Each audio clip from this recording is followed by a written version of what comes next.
أعوذ بالله من الشيطان الرجيم. بسم الله الرحمن الرحيم. ومن أعرض عن ذكري فإن له معيشة ضنكا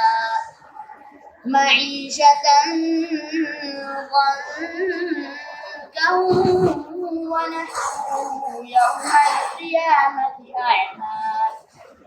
قال رب لم حشرتني أعمى وقد كنت بصيرا. قال كذلك أتتك آياتنا فنسيتها وكذلك اليوم تنسى. وكذلك نجزي من أسرف ولم يؤمن بآيات ربه ولعذاب الآخرة أشد وأبقى. أفلم يهد لهم كم أهلكنا قبلهم من القرون يمشون في مساكنهم إن في ذلك لآيات لأولي النهى. صدق الله العظيم.